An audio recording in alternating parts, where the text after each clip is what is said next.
All right, good afternoon. It is exactly 4 p.m. in Kenya. Thank you for keeping it TV47. It is now News Now with Sheilar Chelangat, and it begins now.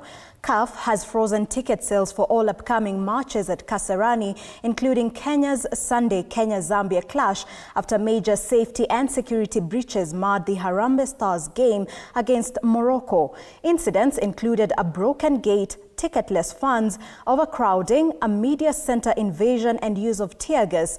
Hours earlier, CAF fined FKF 1 million Kenyan shillings for letting in fans without tickets, 650,000 Kenyan shillings for mishandling VIP/VVIP areas, and 130,000 for lighting flares. FKF must also pay a previously suspended 325,000 fine for the DR Congo match.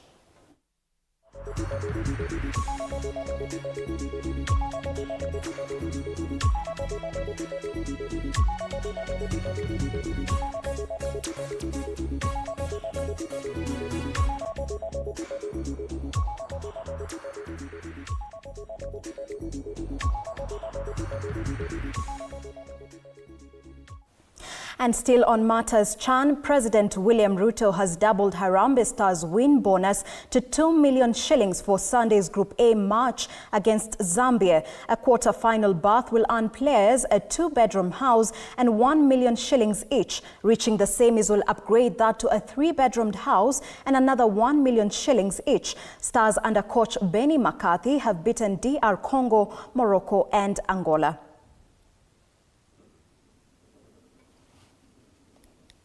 2.5 million.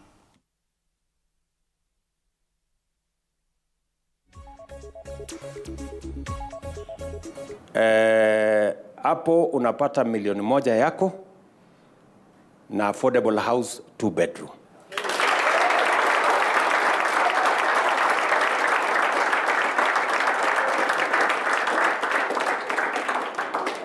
Sindio? Tunaelewana? Tuende pole pole kwa masikizano. Ndio msinichanganye. Captain, yes, una rekodi vizuri? Hapo kwa quarters tukipita 1 million affordable house, 2-bedroom. 2-bedroom. Aye. 2.5. Ati? Sunday 2.5. Sunday in 2.5. Haya. Tukipita hiyo ni semis. Quarters. Tukipita semi, mimi na upgrade ile affordable house kutoka 2-bedroom inaenda 3-bedroom.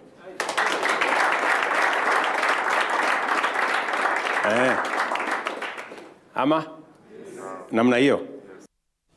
And away from that, Deputy IG Eliud Lagat wants the High Court to dismiss a petition linking him to blogger Albert Ojwang's abduction and killing through lawyer Cecil Miller. Lagat says he neither participated in nor covered up the murder, stressing his role was administrative. IPOA and the DPP previously found no evidence against him.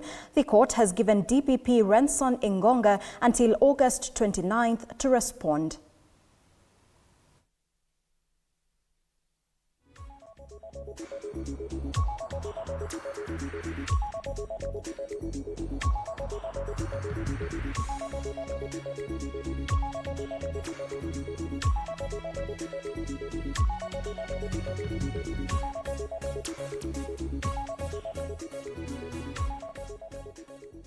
And former Deputy President Rigathi Gachagua says Raila Odinga has misled the Kisii, Kamba and Luhya communities for years without delivering tangible benefits. Speaking in Anaheim, USA, he claimed Raila avoids leadership responsibility and instead chases power-sharing deals.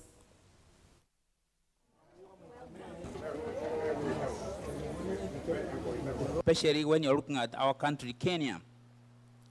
This cousin movement is the greatest thing to have ever happened in Kenya, because our cousins have been misused by Raila for a long time. Long time. Every election cycle, he has been mobilizing my cousins and mobilizing all those cousins and cheating them that he's taking them to Canaan. And because people have Canaan, my cousins fell for it for many years. The minute he gets there, he doesn't intend to be president. He has no such intention. He's not interested. He likes power, but with no responsibility. He doesn't want to take responsibility. And all cousins, all in-laws, all the people of Kenya are one family now. And all the people of Kenya now are cousins opposed to abductions and extrajudicial killings. And they are all speaking the same language. And Kenya will push ahead with major projects under the PPP model despite the collapse of the Adani deal. Treasury CS John Mbadi says JKIA remains on the co-ownership list alongside projects like Mau Rironi Summit Road and housing schemes. He noted a 336 billion Kenyan shillings annual funding gap is slowing growth targets above 5%. Should be remembered for the JKIA, in my view, and even progressing SGR from Naivasha all the way to Malaba. So I think these 7 years remaining in President Ruto's presidency should help us realize that. And we are beginning with this remaining 2 years in the first term to make sure that Rironi Mau Summit is actualized and at the bare minimum starts also our airport. A debt equity ratio of a minimum of 70-30, 70 debt and 30 equity, because of course equity is a bit expensive. And to the extent that you get a win-win and you get this kind of return on your equity over that period of time guaranteed. And away from that, Nova Pioneer Eldoret students Con Lual Ajok and Ian Mwadilo have won top honors at the Young Scientist Kenya exhibition for Astronomy Chain, a blockchain system tracking public funds from collection to spending. The week-long Nairobi event drew over 1,000 students from 47 counties under the theme Using STEM to Drive Towards a Sustainable Future.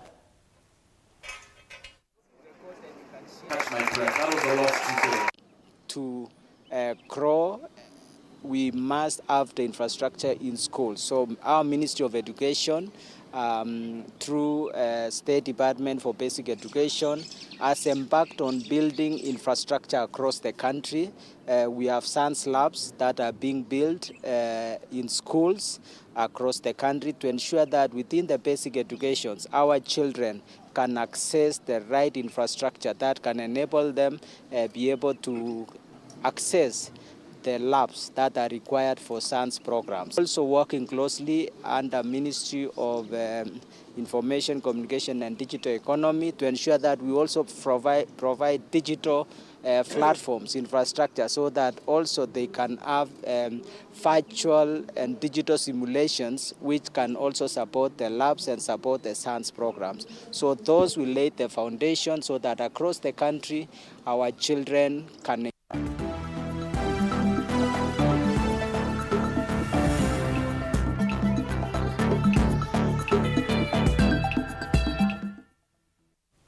And in the world of sports, Lynn Njoroge claimed his maiden current golf challenge title with a 2-over gross over 54 holes, edging John Legirma by 2 strokes.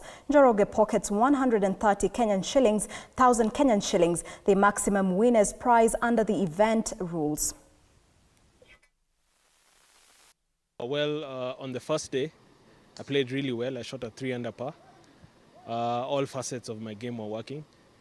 On the second day was a bit difficult. The conditions were tough. The pin positions were tough. The weather was very cold, and my game was not as sharp as the day before Friday. But I managed to pull off a score of +4. As I came into today, I hit the ball pretty well. I may have stumbled towards the end of the round, but my putter was really good, and my short game, which kept me in it on the back nine. And I'm glad to have had this win. It's been a long time since I've been in the winner's circle. And Robert Kiprop and Gladys Chepkirui won the 2025 Uasin Gishu Half Marathon in Eldoret. Kiprop clocked exactly 1 hour to win the men's race. Chepkirui ran 1 hour, 8 minutes and 56 seconds in the women's category, ahead of Vivian Cherotich and Christine Ndambi. Sikuwa natarajia naweza win, but kwa majaliwa Mwenyezi Mungu nimeweza kuwin. Na training ilikuwa mzuri with my coach John Woy. We were doing very mazoezi ilikuwa mzuri. Mimi sikuwa na shida yoyote. Nilikuwa na feel comfortable when I'm running. So siku feel weather was very good. Jua ilikuwa mingi kama hata here. This time round ilikuwa sawa. Na kwa athlete wenzangu tumeng'ang'ana nao mpaka mwisho. I thank because of commitment tulikuwa wote mpaka the last mimi nikaenda. Nilienda kuimprove speed work yangu iko sawa sana. Mwisho watu wanaenda, mimi nabaki tu kwa sababu sikuwa na speed work. Sasa nikaenda kung'ang'ana kwenda speed work mpaka saa hii nikafa.